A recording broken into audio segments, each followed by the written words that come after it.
استخارہ کیا ہے؟ استخارہ اللہ پاک سے اس کے بندے کا ایک مشورہ کرنا ہے، خیر کے بارے میں اللہ رب العالمین سے مشورہ کرنا۔ استخارہ کی مختلف صورتیں نوافل کی صورت میں بھی ہیں، کچھ صورتوں کی صورت میں بھی ہیں، اور شمع شبستان رضا میں اعلیٰ حضرت رحمہ اللہ نے مختلف صورتیں بیان فرمائی ہیں۔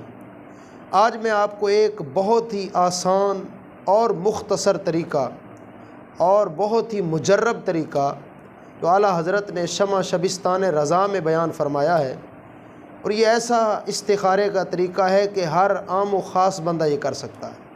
میں آج آپ کو وہ بتانے جا رہا ہوں۔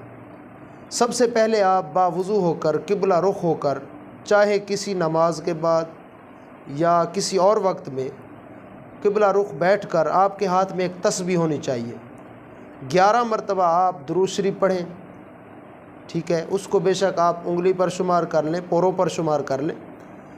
اس کے بعد 26 مرتبہ سورۃ اخلاص قل هو اللہ احد مکمل سورت بسم اللہ شریف کے ساتھ، ہر قل هو اللہ کے شروع میں آپ نے بسم اللہ پڑھنی ہے۔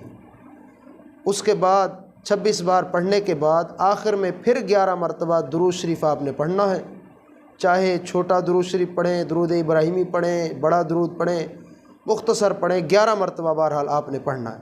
اس کے بعد پھر آپ نے جو آپ کے ہاتھ میں تسبیح ہوگی اس کو اوپر آپ نے پھونک مارنی ہے۔ اور ایک بات کا خاص خیال رکھیں کہ جب آپ استخارہ یہ وظیفہ عمل کر رہے ہوں تو اس وقت آپ کے دل میں جس معاملے پر آپ استخارہ کرنا چاہتے ہیں وہ معاملہ آپ کے ذہن میں ہونا چاہیے کہ اللہ پاک میری اس معاملے میں تو رہنمائی فرما، خیر ہے تو مجھے بتا، اگر اس میں شر ہے تو یا اللہ اس کے بارے میں مجھے بتا۔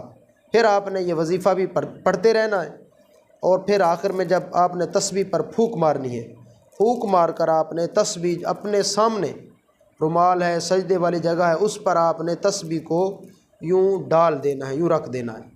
اب تسبیح کو کرنا کیا ہے؟ تسبیح آپ نے درمیان سے نہیں اٹھانی، بلکہ تسبیح آپ نے چاہے اس کنارے سے اٹھائیں یا اس کنارے سے اٹھائیں، کسی کنارے سے اٹھانی ہے۔ فرض کریں میں یہاں سے اٹھا لیتا ہوں، اٹھانے کے بعد پھر میں کیا کروں گا، اس تسبیح کو میں یوں گھما لوں، ٹھیک ہے۔ اس کو گھمانے کے بعد پھر یہ دیکھ رہے ہیں، یہ جو آخری حصہ ہے تسبیح کا، یہاں سے اب میں نے پڑھنا شروع کرنا ہے۔ کیا پڑھنا ہے؟ ہر دانے پر اس طرح بسم اللہ خیرہ و شرہ، بسم اللہ خیرہ و شرہ، میں اس طرح پڑھتا جاؤں گا حتیٰ کہ جب میں آخری دانے پر پہنچوں گا، اس آخری دانے پر، تو اگر اس آخری دانے پر بسم اللہ ختم ہوا تو یہ اس بات کا ذکر ہے کہ اس کام میں بھلائی ہے، لیکن جلد بازی اچھی نہیں، تھوڑا ٹھہر کر اس کام کو کیا جائے۔ اور اگر اس آخری دانے پر خیر ہی آتا ہے تو یہ اس بات کی دلیل ہے کہ یہ کام بھلائی والا ہے، اس میں جلدی کر لینی چاہیے۔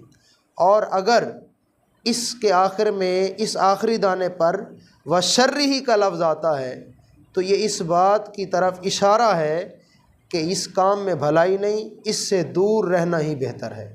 یہ استخارے کا نہایت ہی آسان اور مجرب طریقہ ہے۔ آپ جو بھی معاملہ ہو اس پر آپ استخارہ کر سکتے ہیں، لیکن ایک بات کا یہ خاص خیال رکھیے گا کہ فرض کریں آپ کے سامنے 3-4 معاملے درپیش ہیں۔